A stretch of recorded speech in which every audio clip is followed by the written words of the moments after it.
Before the sun even rises, the forest holds its breath. Somewhere in the shadows, a single mistake could cost everything. This is what war looks like from the front lines. Before the first light of dawn touched the horizon, a heavy, uneasy silence hung over the defensive line. The forest was still, save for the faint whisper of wind through skeletal branches, carrying with it the scent of damp earth and the iron tang of morning frost. Soldiers huddled in shallow foxholes, their breaths visible in the frigid air, eyes scanning the tree line with a tension that never fully eased. In the preceding days, reconnaissance drones had traced subtle, almost imperceptible signs of enemy presence, broken twigs along hidden paths, disturbed undergrowth that suggested cautious movement, and the occasional faint radio signal intercepted from distant positions. The air itself seemed to carry a premonition, a quiet pulse that hinted at what was coming. Every man on the line felt it in the tightening of his chest, in the dry twitch of his throat. Something was brewing, and they all knew it. When it came, the attack was sudden, a violent intrusion into the fragile calm. The enemy opened with a short, concentrated barrage designed to disorient and fragment communication among the defenders. The staccato rhythm of distant explosions echoed through the trees, shaking the frost from branches and rattling the nerves of those waiting below. Behind this carefully orchestrated chaos, two assault squads advanced under the cover of smoke and confusion, their steps measured but confident, believing the forest and the pre-dawn darkness would cloak their approach. Yet, above them, the defenders' eyes never faltered. UAV operators tracked every movement in real time, feeding critical information to the infantry below. Every shuffle of a boot, every glint of metal in the dim light, was observed, mapped, and anticipated. As the attackers closed in, slipping through the initial lines of observation, the defenders held. They allowed the enemy to press forward, committing to their advance before striking. In those fleeting moments, the outcome seemed uncertain. The assault teams moved with a discipline that mirrored the defenders, their coordination suggesting careful training and preparation. But the defenders' patience was methodical, honed through drills, experience, and an unyielding understanding of the terrain. As the lead elements approached the defensive perimeter, the first volleys erupted with surgical precision. Automatic fire and coordinated suppressive bursts forced the attackers into sudden hesitation. Their momentum stalled. For the attackers, the shock was immediate. What they had anticipated as a brief incursion transformed into a confrontation with a fully prepared and adaptive force. They attempted to reorganize under fire, but the drones above denied them any respite. Every maneuver was tracked, every retreat anticipated, every advance countered before it could gain traction. The forest, which had promised concealment, now betrayed them with the sharp clarity of infrared sensors and aerial observation. In mere minutes, the carefully laid plans of the assault teams unraveled. Despite this, the sophistication of the enemy was evident. Their gear was well maintained, their formations disciplined. They moved as though rehearsed, executing maneuvers that would have caught less prepared units off guard. Yet, coordination is more than preparation, it is the integration of every element of a force. Here, the defenders' synergy infantry, support teams, and UAV operators acted as a single, coherent organism. Each soldier understood not just his own task but the broader picture, allowing them to absorb, redirect, and nullify the threat. By the time the skirmish subsided, the defensive line remained intact, a testament to discipline and cohesion in the face of a formidable push. As the smoke dissipated, the forest fell back into its uneasy quiet. Soldiers checked their positions, reloaded, and listened intently for any further sign of movement. The taste of gunpowder lingered in the air, mingling with the frostbitten chill, and the soft groans of the wounded carried a weight that few outside the line could comprehend. There was no exultation here, only the steady rhythm of men holding their ground, aware that every success came at a cost. In moments like these, the difference between order and chaos, survival and disaster, was measured in discipline, communication, and the unyielding will to maintain position. Meanwhile, further down the front, across the dense woodland of the Lyman sector, another set of operations unfolded. Ukrainian Third Army Corps teams prepared for a strike that required equal parts patience and precision. The enemy had sought to conceal their vehicles and personnel beneath layers of camouflage netting, relying on the muted shadows of the forest to obscure their presence. Yet, the reconnaissance drones patrolling above betrayed even the most meticulous attempts at concealment. Every heat signature, every subtle movement, became a vector for action. Soldiers monitored screens with quiet intensity, interpreting the data with a practiced eye, knowing that hesitation could compromise the effectiveness of the strike. When the strike drones launched, they moved with an almost mechanical calm, gliding silently above the forest canopy, adjusting for wind, altitude, and distance, until the target was precisely acquired. Payloads were released with deliberate timing, and in the following moments, the forest erupted with controlled violence. Camouflage vehicles shattered under the concussive force, sending plumes of earth, splintered branches, and scattered equipment into the cold air. Enemy personnel, caught by the sudden clarity of observation and the precision of the strike, were forced into disarray. The forest, once a sanctuary, now became an exposed theater of conflict. Footage captured from UAV units of the 2nd and 3rd Mechanized Battalions of the 53rd Brigade recorded the strikes landing in succession, a visual testament to the efficacy of reconnaissance-driven operations. Every detail, from the plume of smoke rising from a destroyed vehicle to the subtle shifts of enemy positions in the aftermath, was documented. These operations, repeated across sectors, were part of a broader effort to disrupt enemy logistics and maneuverability along the front, each action measured, deliberate, and executed with the precision born of extensive planning and experience. Even after the explosions faded, the soldiers remained vigilant, scanning for signs of further activity, ensuring that no remnants of the threat could re-emerge.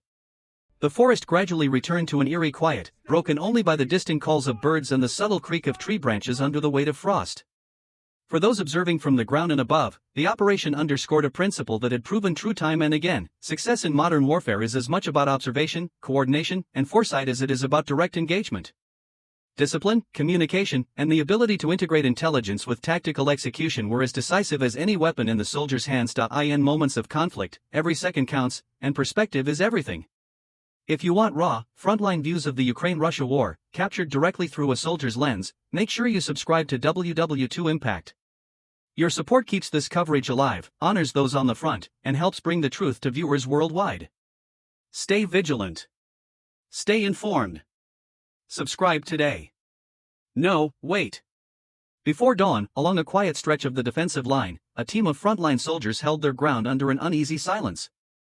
In the days leading up, reconnaissance drones had spotted subtle hints of activity, moving shadows among the trees, hidden tracks, and a spike in intercepted radio chatter. Something was brewing. When the assault finally began, it came lightning fast. The enemy opened with a brief but intense barrage, aiming to jam communications and sow confusion.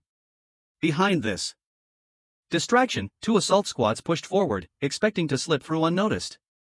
But the defenders were already watching from above. UAV operators monitored every step, painting a complete picture of the unfolding attack. From the first approach, the defensive unit was fully aware and prepared. The attackers got closer than expected, briefly threatening to seize momentum. But the defenders remained disciplined, letting the enemy commit fully before striking. As soon as the lead enemy units reached the perimeter, the defenders countered with exact precision. Caught off guard by the coordinated resistance, the attackers hesitated, trying to regroup. Yet the drones above left no room to maneuver. Every movement was tracked, predicted, and countered. What had been planned as a swift breakthrough fell apart within minutes. Notably, these assault teams were well equipped and trained, more so than most units in the region. Their coordinated tactics reflected confidence and preparation. But preparation alone was not enough. The synergy between infantry, support teams, and UAV units forged a seamless defense, halting the attack before it could gain traction. By the end, the defensive line remained unbroken. For these soldiers, it was another confirmation: discipline, teamwork, and coordination are decisive even against a determined adversary. Across the forested stretches of the Lyman sector, Ukrainian 3rd Army Corps teams prepared for a surgical strike. Enemy forces had hidden their vehicles and gear beneath camo nets, relying on the forest to shield them. Yet the reconnaissance drones never rested. It didn't take long before movement and heat signatures betrayed the concealed positions. Within moments, strike drones launched. With calm and deliberate precision, they soared above the target, locked on, and delivered their payloads. Explosions shredded camouflaged vehicles and scattered enemy personnel. What had been hidden was now fully exposed and neutralized. New footage from UAV units of the 2nd and 3rd Mechanized Battalions of the 53rd Brigade captures the strikes landing one after another, documenting another successful effort to disrupt enemy operations along the front. The first rays of sunlight filtered through the forest canopy, scattering across frost-dusted undergrowth, illuminating the remnants of the night's chaos. Smoke still curled in thin tendrils above shattered brush, carrying with it the metallic scent of spent ammunition and scorched earth. Soldiers emerged cautiously from their foxholes and defensive positions, their movements deliberate, measured. Every step was guided by the quiet understanding that the front never truly rested. Even after the enemy's assault had been halted, the terrain itself remained unpredictable, concealing pockets of risk and the unseen traces of retreating forces.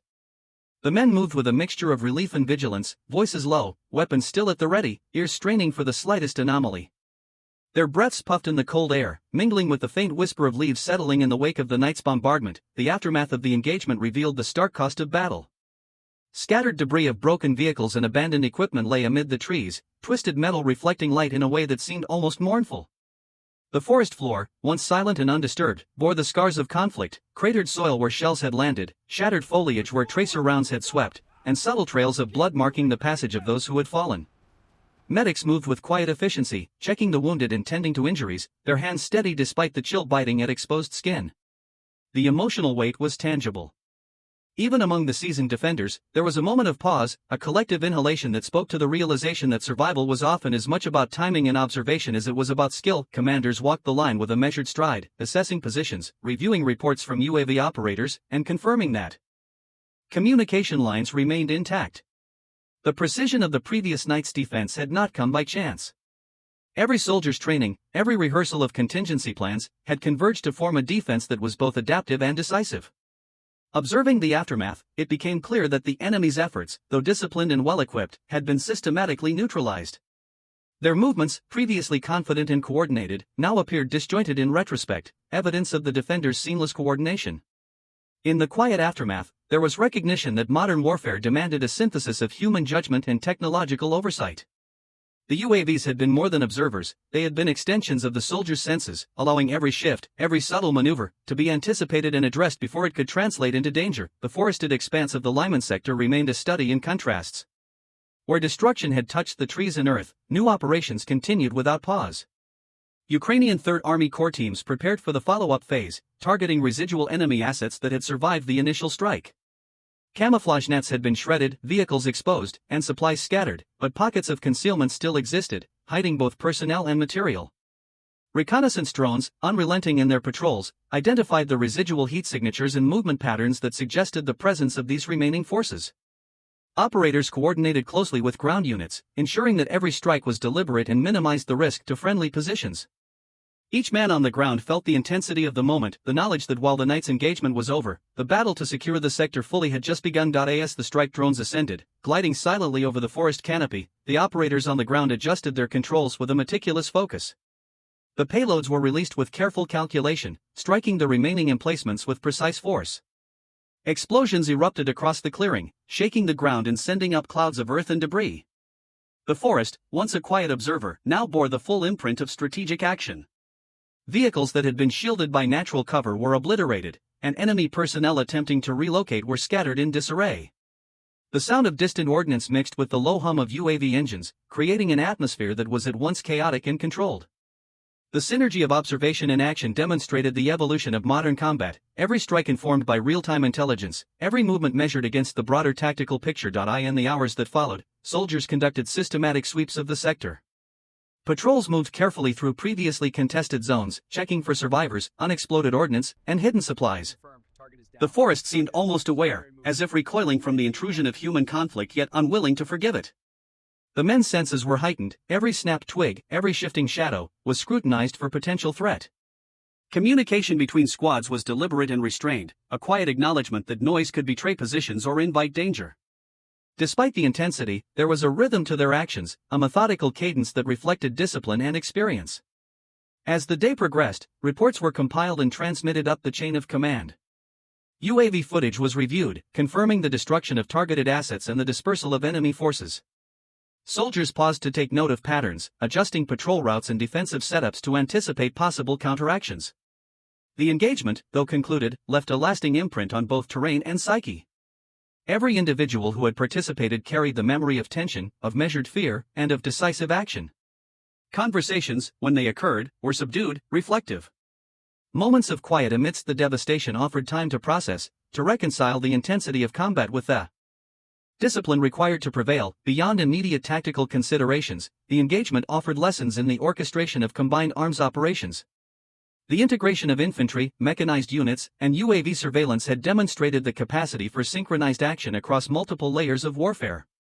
The attackers' initial confidence, based on their equipment and preparation, had been effectively countered by the defenders' ability to merge observation, communication, and precise execution. The result was a demonstration not merely of brute force but of strategic coherence. For the men on the ground, this was as much an affirmation of training and coordination as it was a confirmation of survival. As the sun climbed higher, the forest gradually returned to an uneasy normalcy. Birds cautiously resumed their calls, and the wind moved through the trees with gentle insistence, carrying away the last traces of smoke. Soldiers took the opportunity to consolidate positions, repair defenses, and tend to both equipment and morale. In their measured movements, there was a quiet pride, a recognition that they had not only withstood an assault but had neutralized threats with efficiency and composure. Their reflections were sober. The front remained dangerous, unpredictable, and relentless, yet human judgment and coordinated effort had proven decisive. In the final analysis, the day's operations reinforced the principle that victory in modern conflict hinges on preparation, awareness, and unity of purpose. Every reconnaissance drone, every careful maneuver, every decision made in the heat of anticipation contributed to a broader narrative of tactical success. Soldiers understood that their discipline, their cohesion, and their commitment to coordinated action formed the backbone of defense, transforming uncertainty into manageable risk. By evening, the sector was secure, the remaining threats contained, and the front held.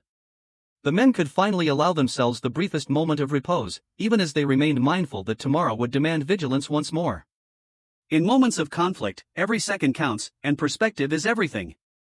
If you want raw, frontline views of the Ukraine-Russia war, captured directly through a soldier's lens, make sure you subscribe to WW2 Impact. Your support keeps this coverage alive, honors those on the front, and helps bring the truth to viewers worldwide. Stay vigilant. Stay informed. Subscribe today.